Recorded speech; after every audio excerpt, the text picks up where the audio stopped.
Mheshimiwa Rais amefanya mageuzi makubwa katika elimu. Leo hii tunavyoongea na kama ambavyo umetoka kuwasikiliza waheshimiwa mawaziri, tutaanza na mipya ambapo elimu ya lazima ya msingi, elimu ya msingi ya lazima itakuwa miaka 10.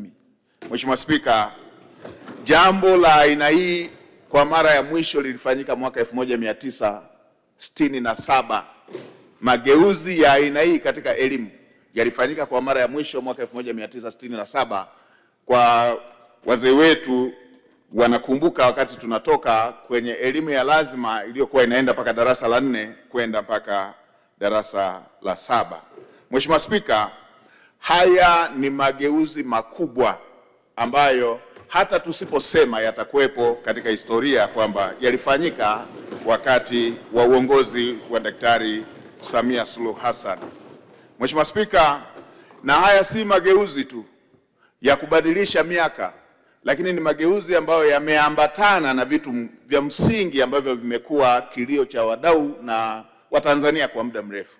Mheshimiwa Rais amechukua ujasiri bila kujali gharama kuweza kuhakikisha kwamba watoto wa Kitanzania wanapata elimu wanayostahili. Mheshimiwa Spika, maandalizi ya kutekeleza mpango huu mpya yameshafanyika kwa kiwango kikubwa na mengine yataendelea kukamilishwa ili kuweza kuhakikisha kwamba jambo hili kubwa katika nchi yetu linatekelezeka.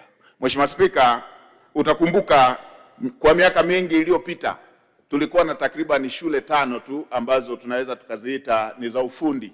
Miaka yote ile tulikuwa tunapambania shule 5, watoto wote wa Kitanzania waende katika shule hizo 5.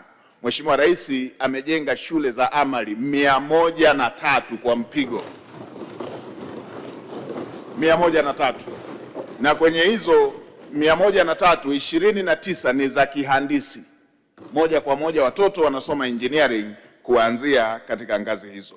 Mheshimiwa Spika, ni katika awamu yake pia yamejengwa madarasa mengi kwa mpigo, madarasa 1079 ambayo yaliondoa kabisa utaratibu wa second selection, utaratibu ambao ulikuwa unapoteza fursa za watoto wa Kitanzania kwenda kupata masomo.